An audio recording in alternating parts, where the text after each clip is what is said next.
اللہ کے نبی صلی اللہ علیہ وسلم بھی رمضان المبارک کی آمد سے پہلے خود بھی رمضان کا استقبال فرماتے تھے اور حضرات صحابہ کرام کو بھی رمضان کے استقبال کا حکم دیتے تھے۔ خود بھی رمضان کی آمد کے منتظر ہوتے تھے اور صحابہ کو بھی انتظار کا اور استقبال کا فرماتے تھے۔ رجب کا چاند جب نظر آتا تھا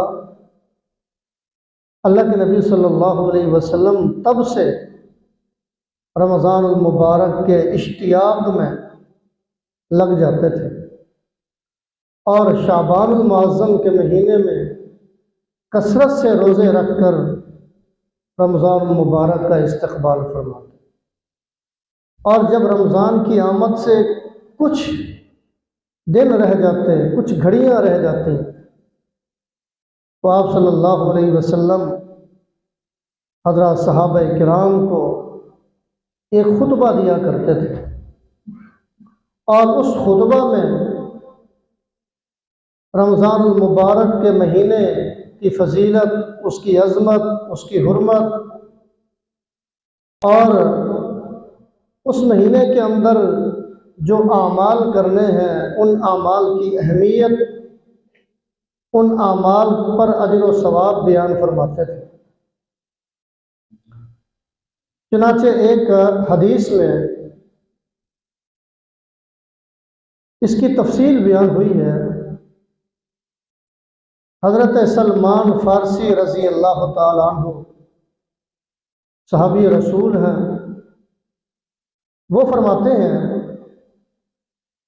کہ رمضان المبارک سے ایک دن پہلے اللہ کے نبی صلی اللہ علیہ وسلم نے ہمیں خطبہ دیا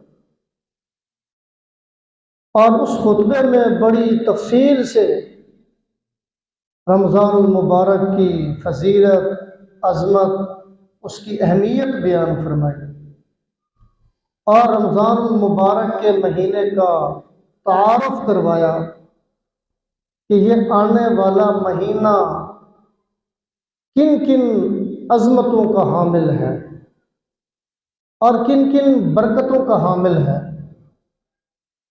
اس کی چند جھلکیاں، اس کی چند نکات میں آپ حضرات کے سامنے پیش کرنا چاہتا ہوں اور ہم اس نیت کے ساتھ یہ باتیں سنیں کہ اللہ کے نبی صلی اللہ علیہ وسلم نے رمضان کے مہینے کے بارے میں امت کو کیا کیا ہدایات دی ہیں۔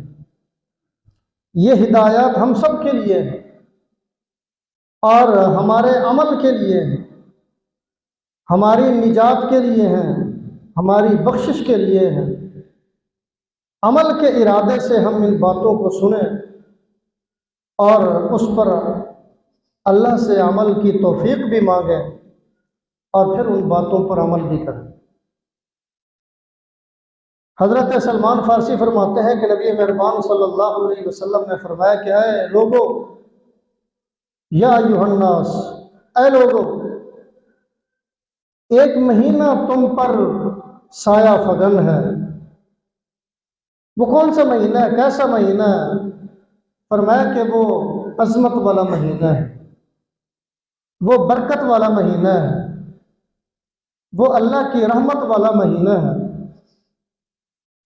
فیہ لیلۃ، اس کے اندر ایک رات ہے، خیر من الف شہر، جو 1000 مہینے سے بھی زیادہ بہتر ہے، اور وہ رات شب قدر ہے، قدر کی رات ہے، جس کا تعارف رب تعالیٰ نے سورۃ القدر میں بڑی تفصیل کے ساتھ بیان فرمایا ہے۔ لیلۃ القدر خیر من الف شہر، کہ رمضان المبارک میں ایک ایسی رات آنے والی ہے کہ جو 1000 مہینوں سے بھی زیادہ بہتر ہے۔ 1000 مہینے کے اگر ہم سال بنائیں تو وہ 83 سال 4 مہینے بنتے ہیں۔ اب جس آدمی کو 83 سال زندگی مل جائے وہ بڑے خوش نصیب لوگ ہوتے ہیں۔ بڑی عمر کے حامل وہ لوگ ہوتے ہیں، اور پھر 83 سال 4 مہینے مسلسل ان کو عبادت کرنے کی توفیق مل جائے، عبادت کرنے کا ان کو موقع مل جائے، وہ کتنے خوش نصیب لوگ ہوں گے۔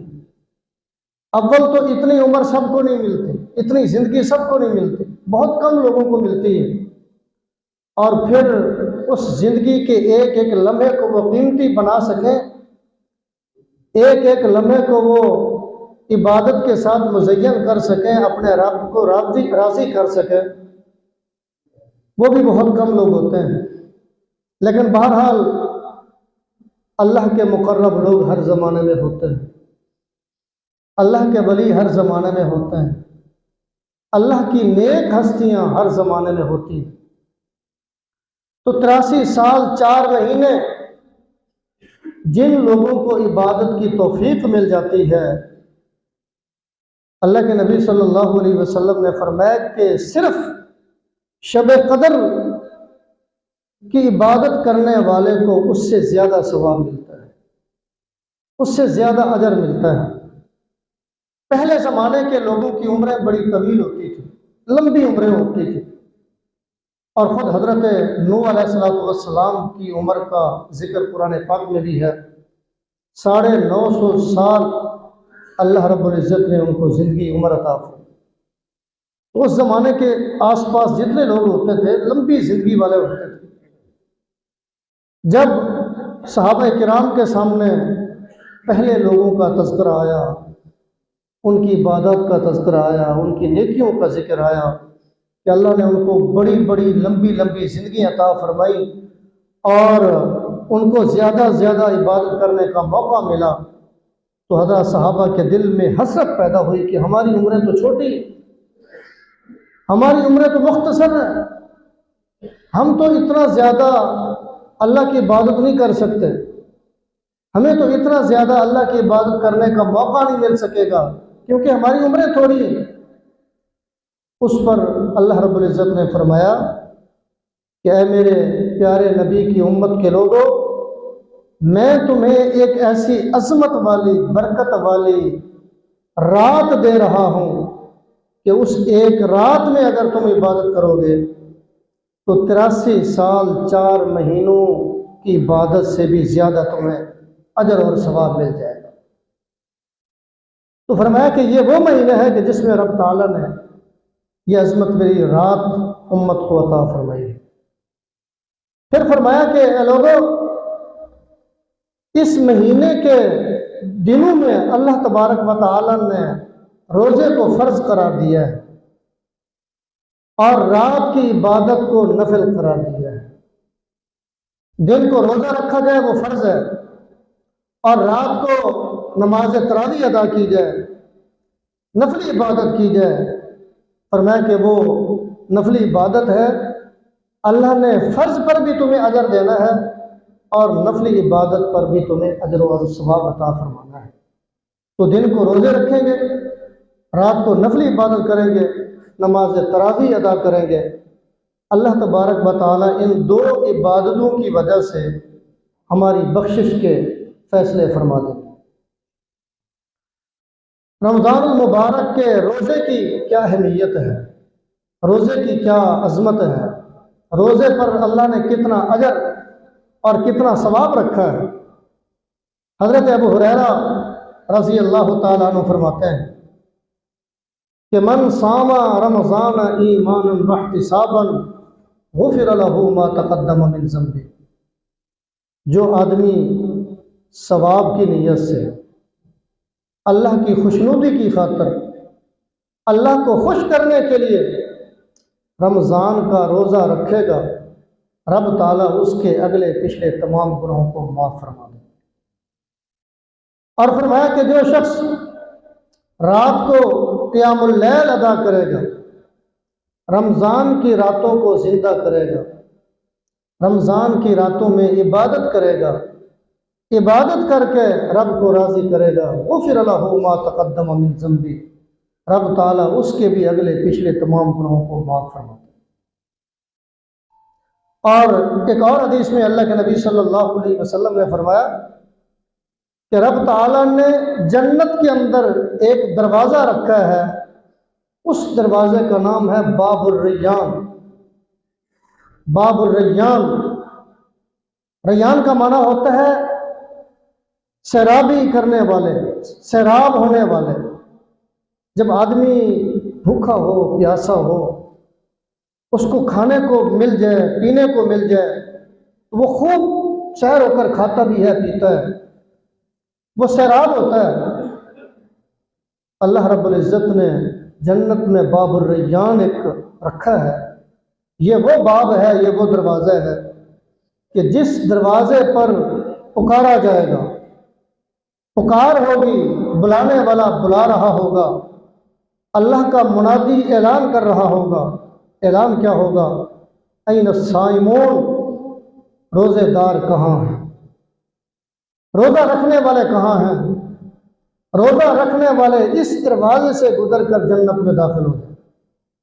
تمام روزہ دار اس دروازے سے گزر کر جنت میں داخل ہو جائیں گے، اور پھر وہ دروازہ بند کر دیا جائے گا۔ وہ دروازہ مخصوص ہوگا صرف روزہ داروں کے لیے، روزہ رکھنے والوں کے لیے۔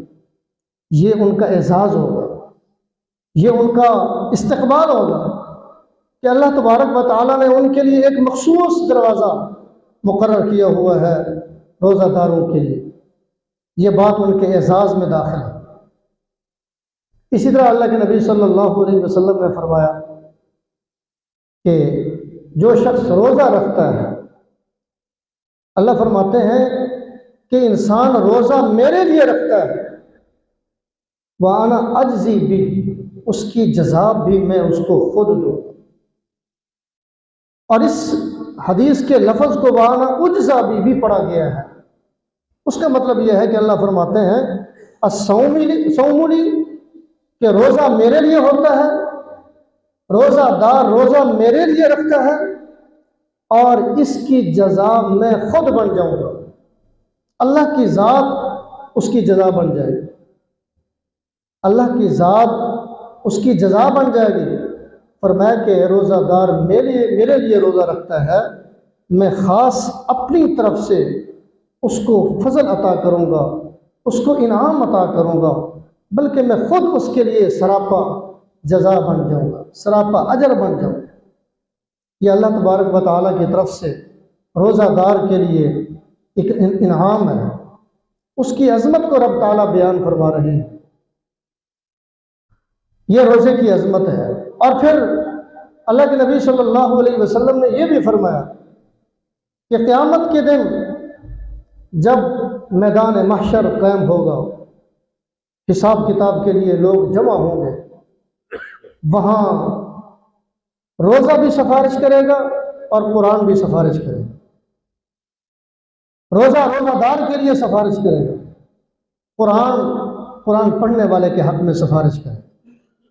روزہ دار اللہ سے کہے گا، روزہ اللہ سے کہے گا کہ یا رب، اس بندے نے یا اللہ تیری رضا کے لیے، تیری خوشنودی کے لیے، تجھے خوش کرنے کے لیے روزہ رکھا تھا، میں نے اس کو کھانے سے روکا تھا، میں نے اس کو پینے سے روکا تھا، میں نے اس کو نفسانی خواہش پر عمل کرنے سے روکا تھا، یہ رکا رہا، یا رب میں اس کے حق میں سفارش کرتا ہوں، یا اللہ میری سفارش قبول فرما اور اس کی بخشش کا فیصلہ فرما۔ اسی طرح قرآن بھی کہے گا کہ یا رب، اس بندے نے مجھے پڑھنے کے لیے اپنی نیند کو قربان کیا تھا، یا رب، اس بندے نے مجھے پڑھنے کے لیے میری تلاوت کی خاطر اپنی راحت کو قربان کیا تھا، اپنے سکون کو قربان کیا تھا، دن کو بھی میری تلاوت کرتا تھا، رات کو بھی میری تلاوت کرتا تھا، یا رب میں اس کے حق میں سفارش کرتا ہوں، میری سفارش قبول فرما اور اس کی بخشش کا فیصلہ فرما۔ اللہ کے نبی صلی اللہ علیہ وسلم نے فرمایا روزے کی سفارش بھی اللہ قبول فرمائیں گے اور قرآن کی سفارش بھی رب تعالیٰ قبول فرمائیں گے، اور ان دونوں کی سفارش قبول کر کے رب تعالیٰ روزے دار کے لیے بخشش کا اعلان فرما دیں۔ یہاں دنیا میں ہمیں روزے کی قدر کا احساس نہیں ہو رہا، ہمیں پتہ نہیں چل رہا کہ روزے میں اللہ نے کتنی برکت رکھی ہے، اس عمل میں اللہ تعالیٰ نے کتنا اجر رکھا ہے، کتنا ثواب رکھا ہے۔ قیامت کے دن ہمیں پتہ چلے گا کہ روزہ داروں کو جب اللہ تعالیٰ بڑا اعزاز عطا فرما رہے ہوں گے، بڑے پروٹوکول سے ان کو نواز رہے ہوں گے، تب ہمیں پتہ چلے گا کہ روزے کی کتنی قدر تھی، روزے کی کتنی عظمت ہے اور قرآن کی کتنی عظمت ہے۔ ایک صحابی اللہ کے نبی صلی اللہ علیہ وسلم کی خدمت میں حاضر ہوئے اور انہوں نے عرض کیا، یا رسول اللہ صلی اللہ علیہ وسلم، مجھے کوئی ایسا عمل بتائیے کہ جس عمل پر رب تعالیٰ مجھے فائدہ دے، جس عمل پر رب تعالیٰ مجھے نفع دے، اور وہ عمل یا اللہ تیرے قرب کا ذریعہ بن جائے، تیرے قرب کا باعث بن جائے، وہ عمل مجھے زندگی بھر فائدہ دیتا رہے، دنیا میں بھی مجھے وہ عمل فائدہ پہنچائے، آخرت میں بھی مجھے فائدہ پہنچائے، مجھے کوئی ایسا عمل بتائیے۔ اللہ کے نبی صلی اللہ علیہ وسلم نے فرمایا کہ علیک بالصوم، تم پر روزہ لازم ہے، روزہ رکھا کرو۔ فإنہ لا مثل لہ، فرمایا کہ اللہ تعالیٰ نے روزہ ایک ایسی عبادت بنائی ہے، روزہ ایک ایسا عمل ہے رب تعالیٰ کے قرب کا کہ اس جیسا کوئی اور عمل نہیں ہے، اس جیسا کوئی اور عمل نہیں ہے، کوئی اور عبادت نہیں ہے جو شان رب تعالیٰ نے روزے کے اندر رکھی ہے۔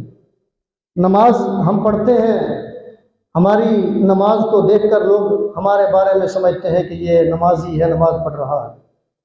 ہم حج کر رہے ہوتے ہیں، لوگ ہمیں حاجی سمجھتے ہیں۔ ہم عمرہ کرنے کے لیے جاتے ہیں، لوگوں کو پتہ چل جاتا ہے کہ یہ عمرہ کر کے آیا ہے، عمرہ کر رہا ہے۔ ہم زکوٰۃ دے رہے ہوتے ہیں، ہمیں ہماری زکوٰۃ کو دیتا دیکھ کر لوگ سمجھتے ہیں کہ یہ زکوٰۃ دے رہا ہے۔ صدقہ خیرات بھی لوگوں کو نظر آتا ہے۔ دنیا کے اندر جتنے اور عبادات ہیں، جتنے اور نیک اعمال ہیں، وہ سب کو نظر آتے ہیں، لوگوں کو پتہ چل جاتا ہے۔ لیکن روزہ ایسی عبادت ہے، روزہ ایسی نیکی ہے کہ جس نے رکھا ہوا ہے اس کو پتہ ہے یا اس کے رب کو پتہ ہے، اس کے اللہ کو پتہ ہے، کسی اور کو پتہ نہیں ہے۔ جب تک وہ خود نہ بتائے کہ میں روزہ دار ہوں یا روزے کی حالت میں ہوں، جب تک وہ خود نہ بتائے، کوئی آدمی اس کے چہرے کو دیکھ کر، اس کی حالت کو دیکھ کر نہیں بتا سکتا کہ یہ روزے کی حالت میں۔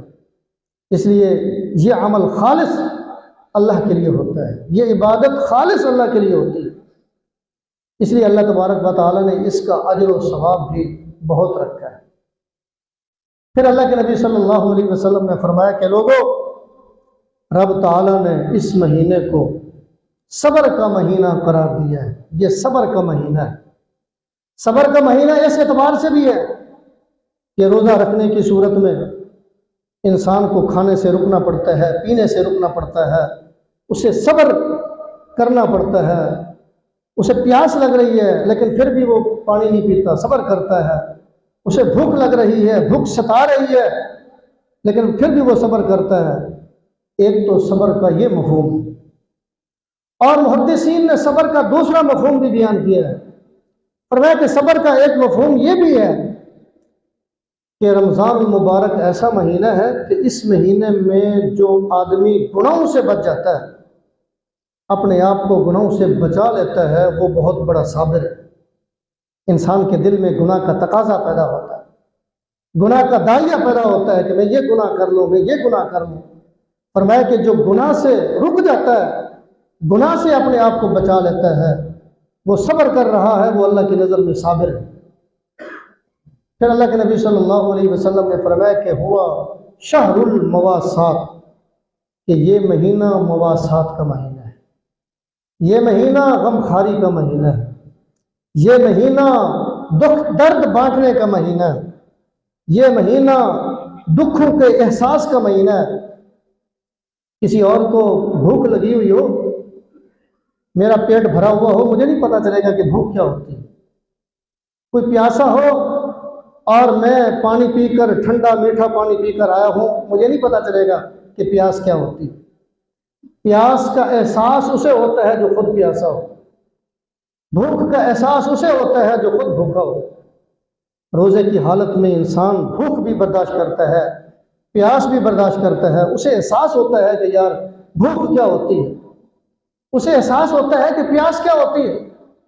جن لوگوں کے پاس کھانے کو کچھ نہیں ہے، جن لوگوں کے پاس پینے کو کچھ نہیں ہے، پہننے کے لیے ان کے پاس لباس نہیں ہے، ان کے پاس گھر نہیں ہے، چھت نہیں ہے، رہنے کے لیے کچھ نہیں ہے ان کے پاس، زندگی گزارنے کے لیے ان کے پاس ضروری اسباب بھی نہیں ہے، اسے احساس ہوگا۔ جو خود بھوکا ہو، خود پیاسا ہو، جس کے پاس خود زندگی کے یہ آسائشیں نہ ہوں، زندگی کی راحت اور سکون کے یہ اسباب نہ ہوں، اسے احساس ہوتا ہے۔ تو اللہ کے نبی صلی اللہ علیہ وسلم نے فرمایا کہ یہ مہینہ غمخواری کا مہینہ ہے، تمہیں تھوڑی سی بھوک لگتی ہے نا، تمہیں پتہ چلتا ہے، تمہیں پیاس لگتی ہے نا، تمہیں پتہ چلتا ہے کہ بھوک اور پیاس کیا ہوتی ہے۔ اس وقت یاد کیا کرو کہ اس دنیا کے اندر بہت سارے پیاسے لوگ بھی ہیں، اس دنیا کے اندر بہت سارے بھوکے لوگ بھی ہیں، ان کی بھوک مٹانا بھی ہمارا فرض ہے، ان کی پیاس بجھانا بھی ہمارا فرض ہے۔ اس لیے اس مہینے کے اندر بڑھ چڑھ کر غریبوں کی مدد کرو، ان کے ساتھ تعاون کرو، ان کی ضرورت کو اپنی ضرورت محسوس کرو اور ان پر دست شفقت رکھو۔ پھر اللہ کے نبی صلی اللہ علیہ وسلم نے فرمایا وَشَهْرٌ أَوَّلُهُ رَحْمَةٌ وَأَوْسَطُهُ مَغْفِرَةٌ وَآخِرُهُ عِتْقٌ مِّنَ النَّارِ۔ فرمایا کہ اس مہینے کا جو پہلا حصہ ہے، پہلا عشرہ ہے، وہ رحمت کا عشرہ ہے، اور جو دوسرا عشرہ ہے فرمایا کہ وہ مغفرت کا عشرہ ہے، اور جو تیسرا عشرہ ہے فرمایا کہ وہ جہنم سے آزادی کا عشرہ ہے، جہنم سے بری ہونے کا عشرہ ہے۔ آدمی کو پہلے عشرے کے اندر رب تعالیٰ سے رحمت کی امید رکھنی چاہیے اور اللہ سے رحم مانگو، دوسرے عشرے میں رب تعالیٰ سے مغفرت طلب کر، اور تیسرے عشرے میں ہاتھ جوڑ کر رب سے کہے کہ یا رب اپنی ناراضگی سے ہمیں بچا، یا رب جہنم سے خلاصی عطا فرما دے، یا رب جہنم سے آزادی عطا فرما دے۔ آپ نے اس مہینے کے اندر بہت سارے لوگوں کو معاف کرنا ہے، بہت سارے لوگوں کی بخشش کے فیصلے کرنے ہیں، ان کی مغفرت کے فیصلے کرنے ہیں۔ یا رب میں آپ سے التجا کرتا ہوں مجھے بھی ان لوگوں میں شامل فرما دیجیے۔ اگر اس انداز سے ہم رمضان المبارک گزاریں گے، یہ رمضان ہماری نجات کا ذریعہ بن جائے گا، ہماری بخشش کا ذریعہ بن جائے گا۔ دو باتوں پر کم از کم ہمیں ضرور عمل کرنا چاہیے۔ بہت ساری باتیں ہیں جو قابل عمل ہیں، عمل کرنے کے لائق ہیں، کم از کم دو باتوں کا ہم عزم کر لیں، تہیہ کر لیں، ارادہ کر لیں کہ ہم رمضان المبارک میں ان دو باتوں سے اپنے آپ کو بچائیں گے، بچنے کی بھرپور کوشش کریں۔ پہلی بات کیا ہے؟ پہلی بات یہ ہے کہ ہر ساتھی، ہر آدمی عزم کرے، ارادہ کرے کہ میں رمضان المبارک میں کوئی بھی چھوٹا بڑا گناہ نہیں کروں، اپنے آپ کو گناہوں سے بچاؤں۔ ارادہ کرنے میں کیا عرض ہے؟ ارادے پر ثواب مل جائے گا۔ ہم ارادہ کر لیں گے اللہ تعالیٰ ہمیں گناہوں سے بچا لیں گے، ہم ارادہ کر لیں گے رب تعالیٰ ہمیں گناہوں سے محفوظ فرما لیں گے۔ رمضان المبارک کے اندر نیت کریں کہ ہم نے پورا مہینہ کسی قسم کا چھوٹا بڑا ہم نے کوئی گناہ نہیں کرا۔ باقی مہینوں کے اندر بھی اپنے آپ کو گناہوں سے بچانے کی ضرورت ہے، لیکن یہ تو رب تعالیٰ کی عظمت کا مہینہ ہے، یہ رب تعالیٰ کی خاص رحمت کا مہینہ ہے۔ اس مہینے کے اندر بھی اگر ہم گناہوں میں لگے رہیں تو پھر اس مہینے میں اور باقی مہینوں میں کیا فرق ہے؟ تو پہلی بات یہ ہے کہ اپنے آپ کو گناہوں سے بچائیں، اور دوسری بات یہ ہے کہ حرام غذا سے، لقمہ حرام سے اپنے آپ کو بچائیں۔ ہم افطاری کریں گے، ہم سحری کریں گے، آپ اندازہ لگائیں اگر ہماری سحری میں حرام کا لقمہ ہوا، ہماری افطاری میں اگر حرام کا لقمہ ہوا، کیا ہمارا روزہ قبول ہوگا؟ ہم سارا دن بھوک بھی برداشت کریں، پیاس بھی برداشت کریں، بھوکے پیاسے رہیں، ہماری افطاری حرام غذا کی ہو، ہماری سحری حرام غذا کی ہو، ہمارا روزہ کیا قبول؟ اللہ کے نبی صلی اللہ علیہ وسلم نے تو پہلے فرمایا تھا کہ امت مسلمہ پر عذاب آئے گا، ان کی دعائیں قبول نہیں ہوں گی، اور دعائیں قبول نہ ہونے کی وجہ بھی بیان فرمائی تھی کہ ان کا کھانا پینا حرام ہوگا تو ان کی دعائیں کیسے قبول ہوں؟ جب ہماری افطاری بھی حرام غذا کی ہوگی، سحری بھی حرام غذا کی ہوگی، پھر ہمارا روزہ کہاں قبول ہوگا؟ اس لیے دوسری بات پہلے سے بھی زیادہ ضروری ہے کہ غذا حرام غذا سے اپنے آپ کو کم از کم اس مہینے میں بچا لیں۔ اس مہینے میں حرام غذا سے اپنے آپ کو بچائیں گے، اس کی برکت سے رب تعالیٰ باقی مہینوں میں بھی لقمہ حرام سے ہماری حفاظت فرمائیں گے۔ اللہ عمل کی توفیق۔